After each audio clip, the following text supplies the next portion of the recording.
जवळ 10:30 वाजता कॉल आला की ताई ह्या जाधवच्या हॉस्टेलवरनं आपल्या धनगर समाजाच्या 2 मुली गायब आहेत आणि आम्हाला पोलीस स्टेशनमध्ये आमची कुठल्याही प्रकारची तक्रार घेत नाही येत। आम्ही त्यांना रिक्वेस्ट करायलो तर काही राजकीय पुढारी त्यांच्या अंगावर धावून जात आहेत किंवा त्यांना त्या पोलीस स्टेशनमध्ये असे झिडके मारले जातात आणि कर्मचारी पण त्यांचं ऐकायला तयार नाही येत। मी छत्रपती संभाजीनगरला माझ्या काही कामानिमित्त गेले असताना वापस आलेले आहे आणि मी आता जेव्हा तिथं गेले त्यावेळेस त्यांनी आम्हाला हे FR हे हॉस्टेलवाल्यांनी दाखल केलेला दिलाय। तर माझं मत आहे की बाबा हॉस्टेलवाल्या तर दिलेला आहे पण पोरी आज सकाळपासून गायब आहेत। दोन्ही पोरी ग्रामीण भागातल्या आहेत। त्या ग्रामीण भागातल्या असल्यामुळे त्यांना आपल्या बीड शहरातली काही जास्त माहित नाही आणि पहिल्याच वर्षी त्या हॉस्टेलला त्यांनी शिकायला ठेवलेलं आहेत। तर ह्यांच्या म्हणण्यानुसार की बाबा त्या मुली ह्या भिंतीहून पार तुम्ही भिंतीच्या फुटत घेऊ शकता, खाली कितीतरी खोल भिंत आहेत, त्या जर मुलीनं भिंतीवरनं उडी मारली तर 120% त्यांचे पाय फ्रॅक्चर वगैरे होऊ शकतात। पण जर त्या पुरी गेल्यात तर हे पालकांची तक्रार पोलीस स्टेशनवाल्यांनी घ्यायला पाहिजे, कारण गोरगरिबाच्या ऊस तोडायच्या मजुराचे लेकरं हॉस्टेलला ठेवलेले असतात आणि ते इतक्या विश्वासानं हॉस्टेलला आपल्या मुली बाळ्या शिक्षणासाठी ठेवतात। जर आज रविवारचा दिवस असताना इथं ज्या वॉर्डन मॅडम आहेत किंवा इथं ज्या मुलीला सांभाळण्यासाठी मॅडम ठेवलेल्या आहेत त्या मॅडम काय करत होत्या? सकाळच्या 6 वाजता मुली गेटच्या बाहेर, आता हे गेट बघू शकता तुम्ही, हे गेट लावलेले, ह्या गेटवर उडी मारून आल्या का त्या? हे बघा, हे गेट बघा तुम्ही, ह्या गेटवरनं उडी मारून आल्या का त्या? मग सकाळी मुली बाहेर येतात, त्यांनी त्यांच्या सांगण्यानुसार समोर वॉचमॅन होता त्या गेटला, मग त्या गेटला जर वॉचमॅन तिथं होता तर ह्या मुली 2 इथं उभा राहिले त्यांना दिसले नसते का?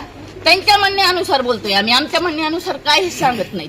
मग तुम्ही सांगा, तिथं एक कर्मचारी असतो, इथं मॅडम असते, तिथं गेटला वॉचमॅन असतो, मग मुली गेल्या तर कशा गेल्या? हा सगळ्यात मोठा प्रश्न आहे। आणि माझी जर आज संध्याकाळी 12 वाजेपर्यंतही आम्ही 12 वाजेपर्यंतचा वेळ देतो त्यांना आणि पोलीस स्टेशनला पण 12 वाजेपर्यंत जर त्या दोन्ही मुली नाही भेटल्या तर नाईलाज असतं। ह्या तर ताई सकाळपासून म्हणतात मी आत्महत्या करीन, त्या दुसऱ्या मुलीचे वडील पण म्हणतात मी आत्महत्या करीन। साहजिकच आहे, आपले जर एवढे मोठा लेकरं जर गायब होत असेल तर कोणाही अश्रू अनावर होतात आणि त्या ताई सोबत ते झालंय। पण त्यांना आपल्यावर राजकीय दबाव आणण्याचा कोणी प्रयत्न केला? राजकीयच लोक तिथं बसलेले आहेत पोलीस स्टेशनला। तुम्ही स्वतः पत्रकार आहात, तिथं जाऊन बघा, प्रत्येक जण राजकीय तिथं आहे। कोणाकोणाचं नाव घेणार? नाव घेतलं तर उद्या आमच्या पण जीवाला धोके आहेत। माझ्या पण आज मी ह्यांच्यासाठी एवढी रिक्षा घेतली आहे, माझ्या पण जीवाला धोका आहे सर ह्याच्यात। तरी पण माझ्या समाजासाठी माझं रक्त माझ्या अहिल्यादेवी होळकरांच्या चरणाला लागूनच मी अर्पण करते, कारण मला माझ्या समाजाची सुरक्षता महत्वाची। माझ्या समाजातल्या मुली आहेत त्या, आज त्यांच्या काय मुली आणि माझ्या काय मुली किंवा तुमच्या काय मुली सर्वांच्या सारख्याच असावात। आणि हे हॉस्टेलच राजकीय ह्याच्यातून चालतं सर। तुम्ही ह्याचे सगळं इतिहास बाहेर काढा, तुम्हालाही कळन। पण ते बाकी काही असू द्या, आम्हाला आमचे लेकरं पाहिजे। ह्यांचं म्हणणं आहे ह्यांच्यावर कर्मचारी धावतात। आता हे ग्रामीण भागातले, ह्यांना काय माहित कोणता कर्मचारी ह्यांच्यावर धावला का? काय ना त्यांची केस तुम्ही अरे घ्या ना, मिसिंग कंप्लेंट घ्या। मिसिंग तर घेऊ शकतात का नाही मला सांगा? तुम्ही पण पत्रकार आहात सर्वजण, मिसिंग कंप्लेंट घ्यायला काय अडचण आहे? आमच्या मुली गायब आहेत एवढ्या वाजल्यापासून, सहज तुम्ही घ्या ना मिसिंग कंप्लेंट, घेऊन टाका मिसिंग। तुम्ही बी सांगा ना। पोलीस अधीक्षक साहेबांची भेट घेणार आहात का? हो, मी पोलीस अध्यक्ष साहेबांना फोन केला आता, बांगर साहेबांना। पोलीस अधीक्षक हा घेणार, SP साहेबांची भेट घेणारच आहे।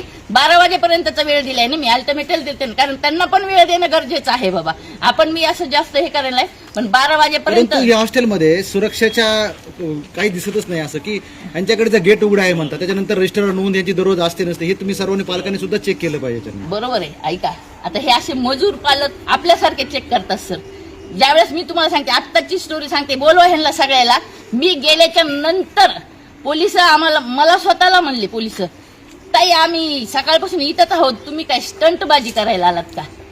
मला कर्मचारी, तुम्हालाही सगळ्याला माहिती की मी आतापर्यंत जेवढ्या बीडमध्ये घटना घडल्या तेवढ्या सगळ्या मुलींच्या प्रकरणामध्ये उपस्थित असते का नसते? सगळ्याला न्याय देण्याचा प्रयत्न मी करते का नव्हते? जर तुम्ही ह्यांच्या केस घेत नसताना तर मला नाईलाज असतं पोलीस स्टेशनला येणंच नाही। आम्ही स्टंटबाजी करत नाहीयेत, आम्ही आमच्या मुलींसाठी हक्कासाठी न्याय मागणी असेल आपली। माझी ह्यांच्या पालकांच्या वतीने अशी मागणी आहे की 12 तासाच्या आत आमच्या मुलींचा शोध घ्या जर शोध नाही घेणं झाला तर त्याचे सर्वस्वी जिम्मेदार ह्या हॉस्टेलचे चालक, मालक, संस्थापक, इथले स्वयंपाकवाली बाई, इथले कर्मचारी, इथल्या मावशी, गेटवरचं वॉचमॅन, हे सर्वांवर केस गुन्हा दाखल करा.